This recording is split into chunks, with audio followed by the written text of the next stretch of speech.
Okay, in this lesson, I'm going to use a web application called Bubble.us to create a concept map that compares fractions and decimals. And the question really is, are they really that different?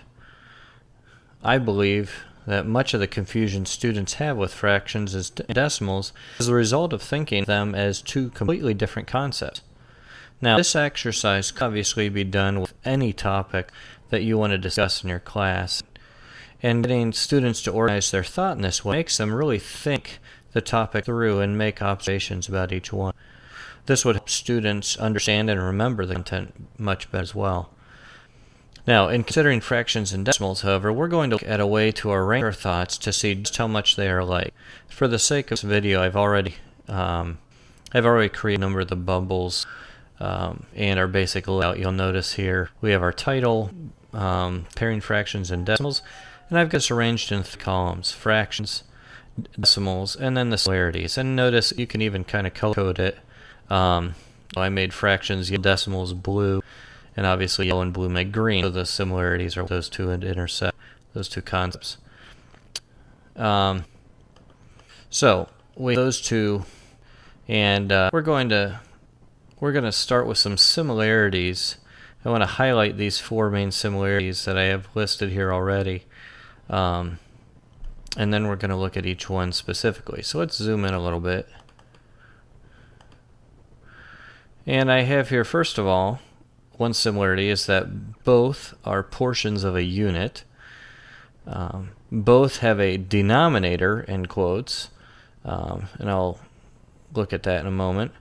Both allow you to multiply and divide regardless of the denominator, and both require the same denominator to add or subtract. Okay, so let's go back here to portions of a unit. And obviously, you know, if students are studying these things, they would know these. But here it might be useful to go ahead and actually consider 2 equivalent portions of a unit, just as a matter of similarity. So, for instance, I might have the fraction 9/20ths, and on my decimals, that's equivalent to the decimal 45/100ths. Okay, so they're both portions of a unit. They're not a whole. They're a part of a unit. Okay. Now, secondly, they both have a denominator, and this is where, you know, there's some explanation. There's also a difference that students should recognize. Fractions, obviously, can have any denominator, while decimals always have a denominator that is a power of 10. And this is where understanding place value is helpful for students. Okay, so in the decimal that we had above, we had 9/20ths. Obviously, for 9/20ths, 20 is the denominator.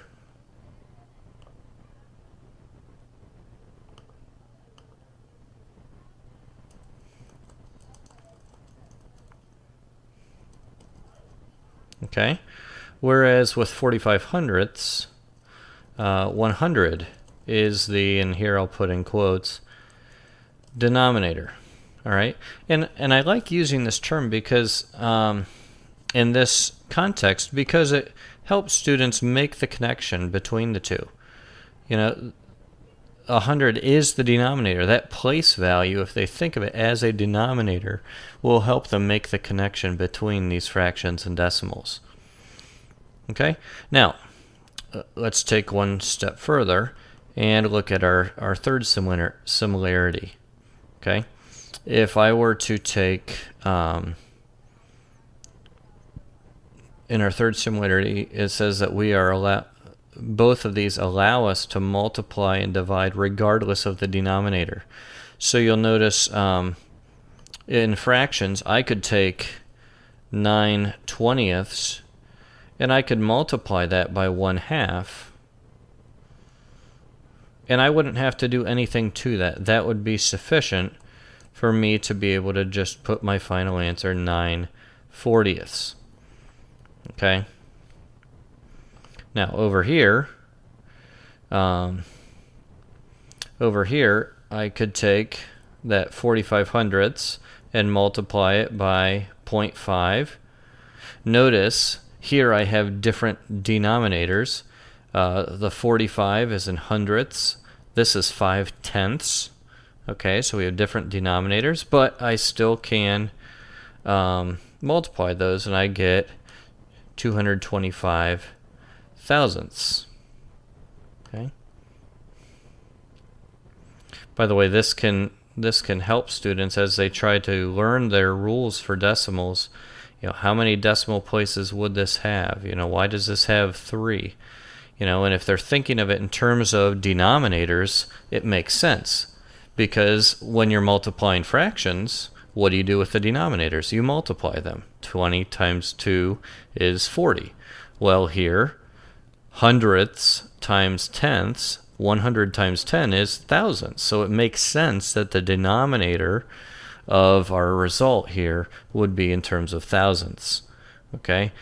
The common rule that students learn is you add up all the decimal places. You know, this one has 2, this one has 1, so that gives us a total of 3 in our answer.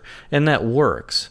But if students understand and are thinking of this in terms of a denominator, that just brings a level of understanding to the problem that is often lacking. So we have our first 3 similarities. Both are portions of a unit. Both have a denominator. Both allow you to multiply and divide regardless of the denominator. And finally, both require the same denominator to add or subtract. And here's where, again, especially with the decimals, if we're thinking of this in terms of denominators, then it will really help us remember what we need to do. And also, as we apply that then to fractions, it makes what we do with fractions make sense a little bit more too.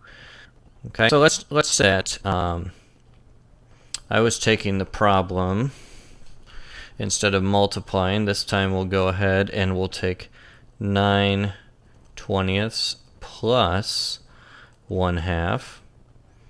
Okay, and you'll notice we have different denominators. So what I need to do, I'm going to get a common denominator.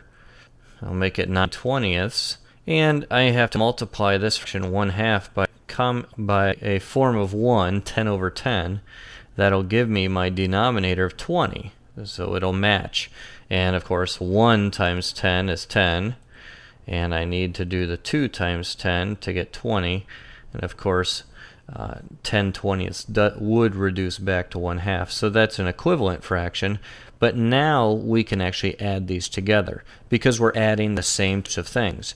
If you add 20 halves, we don't know what that is, okay? But when we're adding 20ths to 20ths, it makes complete sense to just say, okay, well, that's now 19/20. So they require the same denominator to add or subtract. Now, with decimals, this is often something that's overlooked. You know, students are given a problem like 45/100 plus 5/10. Okay, and actually I'm going to write this how it's commonly given because in the lower grades, because initially students are given a problem that looks like this. Okay, they're given, 45/100 plus 0.5, and they don't help the students out at all. But what we need to do is we now need to get a common denominator. All right. Now, students are often told, well, you just have to line decimal places, and that's correct. Okay, but what we're really doing here, believe it or not, we're actually getting a common denominator because what's understood after this 5 here? There's an understood 0. Okay, we could write it as 5/10 or 50/100. Notice now I'm able to add because I'm adding 45/100 to 50 hundredths. And now I can write my result of 95 hundredths. Okay, so I have to have same denominator in order to add or subtract these decimals. Okay, when students really understand this really can open up good understanding for them, and ability to apply their situations, and also just a greater comfort level with the whole concept of fractions and decimals, because now it's not totally separate concepts we have to master. It's one concept that can understand and master, and it's just applied two different ways. So this is a comparison of fractions and decimals. Again, we have this nice concept map that allows students to visualize what they're doing, and can really be beneficial for students as they study not only fractions and decimals, but lots of things. And if you would like to learn more about how to use Bubble.us to do things like this, please check out the tutorial following this in this lesson. Thank you.